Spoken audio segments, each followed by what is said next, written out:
إن Abdi ni Turkey dah? Koi nama dabale. Yon jalla tun hote kira-kiri berat isa. Filmi hojjetu barbaadan.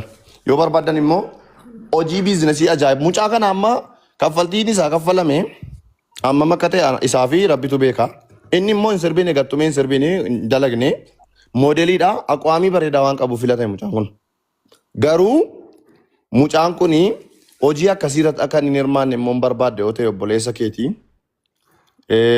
Bor isa gaafachiisaatti ni amanta yoo ta'e hojii biraa akka hojjetu gargaaruudha. Mijeessuudha. Hojii biizinasa biraa irratti akka inni jabaatu gochuudha. Amilee buusuu miti. Dhaqxee keessaan gorsuudha. Viidiyoo irratti dhaqxee jechootaan ta'anitti dubbachuuni. Booris dhaqeen hojjedhe miti hin hojjetu. Bor wallaahi hin hojjetu. Booriftaan dhaqeen hojjetu. Bacifraash. Amma fakkeenyaaf warabbal ka'aba hiriyummaa isaan galcha dhaqee hin hojjetu kana bor. Maaliif? Leelaa siraan disara. Maaliif waan biraa akka hin hojjettu sirba irratti hin hojjettu dhaqxee. Maal ana amma sirba naggeeffadhu Abdi. Daa waa tokko afaan kee dammaan qabe. Amma kaasaa kana Roomaa ikii kaasu ati waa'ee artii biran deemneen. Yoo naggeeffadhu laan. Akkas jetteen see kana akkana jedhe bro. No. Akkasiin jenneen situ na dogongorsiisaadha amma jechuun situ yii na hubanne qoy naggeeffadhu. Hin hubanne shee. Bareedaadha naa ta'e. Eewwa situ na hubanne.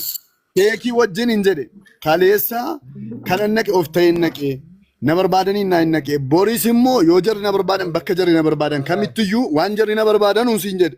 Dhaqee gochuudhaaf I'm ready qophiidhaanii. Gaafa naqoo maasteriin ta'e naqa malee shee sharafuu ta'e naqu.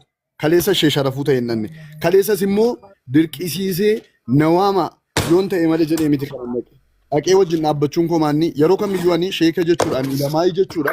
Waan isaan beeku uumamaan kennaa kooti tasaxoo kooti bakka nan jaalladhaa nan kabajaa yeroo dhuman argee lamin haadha abbaa kan kootuyyii qe'ee keenyatti barbaakuu asii dallaan kan keenya asii gara kiiloomeetira tokko jechuudha ijoolleen dallaa jala teessee ganda lama sadiitu quraana qaraati bar qe'ee keenyatti jechuudha baadiyyaa keessa gosti andee sikirtaashi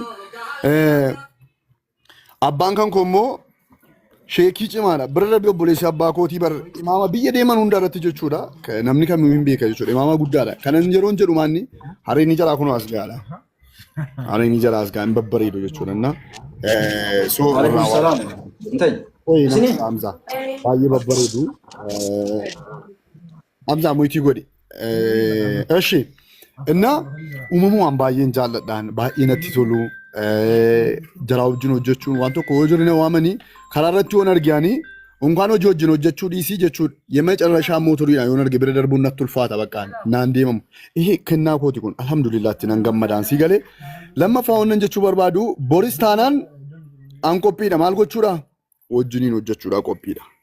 Iftaanis taanaan waan jedhana barbaadan bakka jedhatan barbaadanitti hojjechuuf qophiidha. Gaafa naqoo of ta'een naqa. Anna naggeeffadhaa dhugaa kun goma carrashaa isinitti mo'an. An kan garee tokko osoo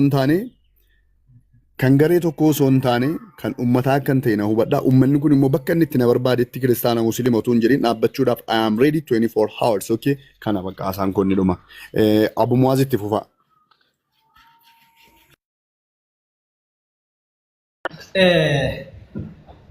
السلام عليكم ورحمة الله وبركاته. أندم معك سنو غلطوما والفادا أبدي جتا جولي غرسة جايبا غرسة وبريس كنلين أني دوغونغورا في دوغونغوري أغرتي إذا كانت كنغافة ربي أني اللي نمو سموكي يكيستي إفغا فدا جدي واي أغرتي إذا كانت نمني غافة تكوني دوغونغورا gaafa lammataa immoo irra deebi'ee dogongoruun immoo nooriidha.